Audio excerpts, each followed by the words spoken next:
मुद्दे की बात तर्क के साथ, बारीक पड़ताल, सुलगते सवाल, पक्ष विपक्ष, पत्रकारिता निष्पक्ष। सबसे बड़ा सवाल देश का है। सवाल देश का है। सुनील राउत के साथ वीके न्यूज, राष्ट्र के नाम।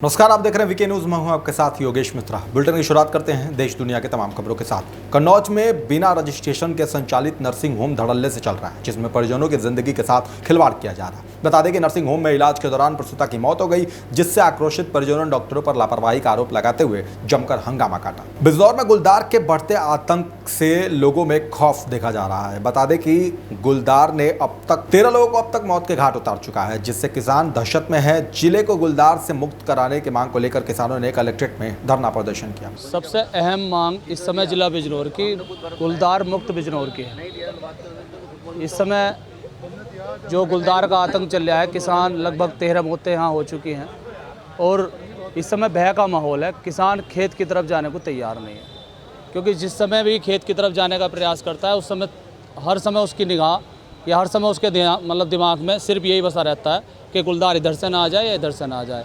यहाँ जब तक हम यहाँ बैठे हैं, जब तक जिला बिजनौर से गुलदार मुक्त बिजनौर नहीं होता। फर्रुखाबाद के ग्राम गुतासी में 2 दिन पूर्व महिला की हत्या हुई थी, जिसका पुलिस ने खुलासा किया है। पुलिस ने अवैध हथियार समेत हत्यारा पति को गिरफ्तार कर लिया।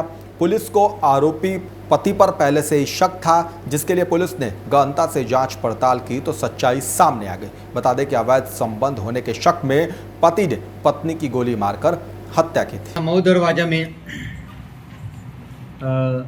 मऊ दरवाजा पुलिस को ये सूचना मिली थी कि एक युवती का शव खेत में पड़ा हुआ है। मौके पे पुलिस वहाँ पहुँची और फिर उनके भाई के द्वारा दिए गए तहरीर पर मुकदमा पंजीकृत किया गया।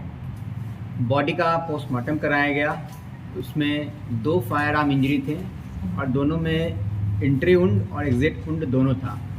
इसमें पुलिस ने बहुत ही संजीदगी से विवेचना की, सारे साक्ष्य इकट्ठा किए और मौके पर ही हमने बेंजामिन टेस्ट कराया उसके पति का, जिसके हाथ में हमें ब्लड प्राप्त हुआ और साथ में घर में ही एक भीगा हुआ कुर्ता शर्ट प्राप्त हुआ था, जिस पे भी बेंजामिन टेस्ट कराया गया तो उस पर भी ब्लड प्राप्त हुआ।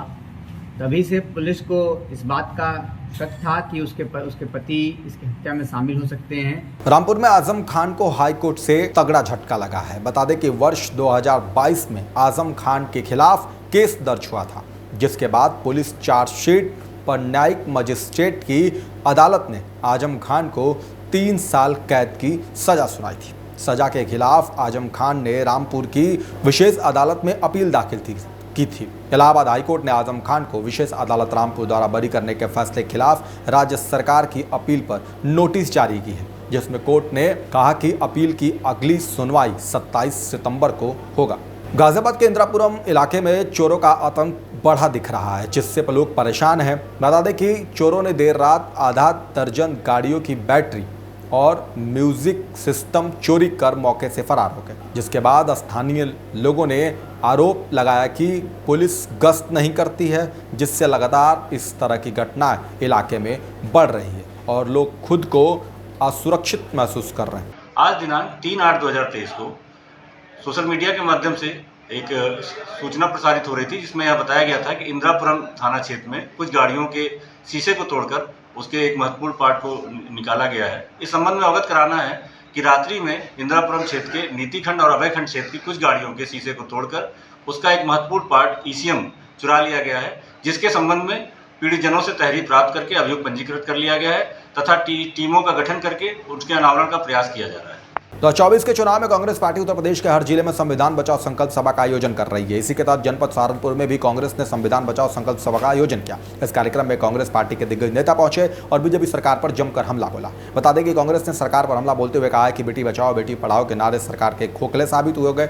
वहीं उन्होंने भाजपा के गठबंधन पर निशाना साधते हुए कहा कि एनडीए का पूरा अर्थ है कि विकास नहीं करेंगे और भाजपा ने ये साबित भी कर दिया। शामली जनपद में देर रात ARTO की गाड़ी में अज्ञात लोगों ने GPRS डिवाइस लगा दी, जिसका वीडियो वहां लगे CCTV में कैद हो गया, जिसके बाद ये वीडियो सोशल मीडिया पर जमकर वायरल हो रहा है। वहीं ARTO ने इस मामले में पुलिस को तहरीर देकर अज्ञात लोगों के खिलाफ कार्रवाई की जाने की मांग की है। स्वास्थ्य विभाग की लापरवाही के चलते जनपद मैनपुर में प्राइवेट चिकित्सालय किराने की दुकान की तरह हर गली में खुले हुए हैं, जहां अस्पताल में ना तो डिग्री धारक चिकित्सक मौजूद हैं और ना ही डिग्री धारक नर्स मौजूद है। प्राइवेट चिकित्सालय में अनट्रेंड नर्सों द्वारा डिलीवरी कराई जा रहा है, जिसके चलते अस्पतालों में आए दिन कहीं ना कहीं प्रसूता को जिंदगी से हाथ धोना पड़ता है। बता दें कि डिलीवरी के लिए आई प्रसूता का डिलीवरी के दौरान डॉक्टर ने ऑपरेशन कर दिया और हालत बिगड़ने से उसकी मौत हो गई, जिसके बाद पीड़ित पति ने थाने पहुंचकर अस्पताल के खिलाफ थाने में तहरीर दी।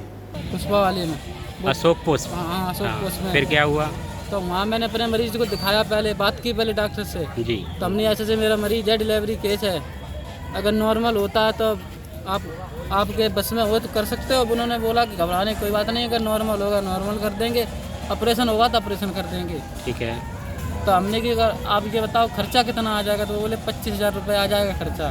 ये हॉस्पिटल कहाँ पर है? ये है दीवानी रोड पे, पुल की थोड़ी सा आगे चले गए। डॉक्टर का नाम जानते हैं? डॉक्टर का नाम नहीं जानते सर। आजमगढ़ के सिधारी थाना क्षेत्र में एक निजी स्कूल में 3 दिन पूर्व संदिग्ध परिस्थिति में 11वीं की छात्रा की मौत हो गई थी, जिसके बाद पुलिस ने एक्शन लेते हुए प्रिंसिपल और क्लास टीचर को गिरफ्तार कर लिया। बता दें कि साक्ष्य मिटाने और सुसाइड के लिए मजबूर करने का आरोप प्रिंसिपल और क्लास टीचर पर लगा है, जिसके तहत पुलिस ने कार्रवाई करते हुए आरोपियों को गिरफ्तार कर जेल भेज दिया। दिनांक 31 जुलाई को थाना सिधारी अंतर्गत चिल्ड्रन गर्ल्स कॉलेज में एक घटना घटित हुई थी, जिसमें थाना सिधारी पर धारा 302 के अंतर्गत FIR पंजीकृत की गई थी।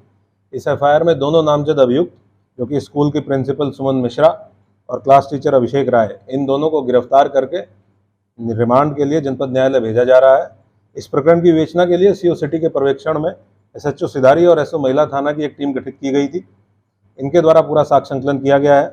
अभी तक के साक्ष्य संकलन के दौरान विद्यालय में लगे CCTV कैमरा और उसके DVR जब्त करते हुए CCTV फुटेज का अवलोकन किया गया है। सरसा जिले के सोनवर्षा राज थाना क्षेत्र में युवती के साथ पति और ससुर ने जमकर मारपीट की। बता दें कि मुहर्रम पर्व पर युवती जब अपने पति से खर्चे के लिए पैसे मांगे तो पति और ससुर दोनों आग बबूला हो गए और युवती के साथ दुर्व्यवहार किया, जिसके बाद युवती पुलिस कप्तान के पास शिकायत लेकर पहुंची, जिस आधार पर पुलिस कप्तान ने मामले को गंभीरता से लेते हुए युवती को न्याय का आश्वासन दिया। भागलपुर के जोगसरा थाना क्षेत्र में लोक स्वास्थ्य अभियंत्रण विभाग के अभियंता के घर जोगसर पुलिस ने छापेमारी की है। छापेमारी के दौरान अभियंता के आवास परिसर से भारी मात्रा में विदेशी शराब बरामद किया गया। बता दें कि पुलिस को गुप्त सूचना मिली थी कि PHED विभाग के अभियंता के आवास पर विदेशी शराब की खेप लाई जाती है, जिसके बाद ASI शक्ति पासवान के नेतृत्व में CID की विशेष टीम ने अभियंता के आवास पर छापेमारी की, जिस दौरान पुलिस को सफलता मिली। वहीं पुलिस ने गार्ड को गिरफ्तार किया है, जिससे पूछताछ जारी ले गया है पकड़ के पुलिस। अब जो भी बताएगा सो गार्ड ही बताएगा कि कहाँ से आया, और गार्ड ही पहले जाके थाना वाला को बताया भी है और उसी के आधार पर छापामारी हुआ है तो शराब बरामद हुआ है। गया में जनता दल यूनाइटेड के जिलाध्यक्ष अभय कुशवाहा ने कहा है कि बिहार में जाति जनगणना पर भाजपा के साजिश को उच्च न्यायालय ने खारिज कर दिया है, जो कि एक ऐतिहासिक फैसला है। बता दें कि जिला कार्यालय में आयोजित प्रेस वार्ता के दौरान उन्होंने ये भी कहा कि जाति आधारित जनगणना के खिलाफ याचिका दायर करने वाले प्रमुख तीनों याचिकाकर्ताओं का संबंध भाजपा के साथ।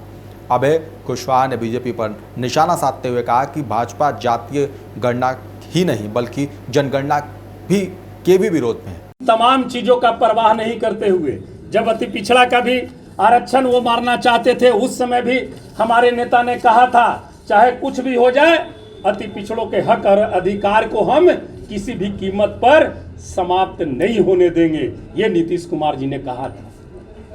और आज भी वो कहे कि उच्च न्यायालय का हम स्वागत करते हैं। और यही नहीं, 3 राज्य मैं बताना चाहूंगा आपको, भाजपा शासित प्रदेशों में जाति गणना कराना तो दूर, इसकी कभी मांग भी उन लोगों ने नहीं की जहां जहां भारतीय जनता पार्टी की राज्य में सरकार है। गया के रामबिगा में भूमाफियाओं के हौसले लगातार बढ़ते हुए दिख रहे हैं, जिससे क्षेत्रवासियों में लगातार भय का माहौल देखा जा रहा है। बता दें कि ग्रामीण जब बालू खरीदने गए तो भूमाफिया ने ग्रामीण को खुद से बालू खरीदने को कहा, जिस पर ग्रामीण ने मना कर दिया, जिसके बाद भूमाफिया आक्रोशित हो गया और व्यक्ति को जमकर पीट दिया। घायल व्यक्ति ने सुरक्षा और कार्रवाई के लिए पुलिस अधीक्षक से न्याय की गुहार लगाई। इस बुलेटिन में फिलहाल इतना ही। देश और दुनिया की तमाम खबरों के लिए देखते रहिए वीके न्यूज। नमस्कार। वीके न्यूज, राष्ट्र के नाम।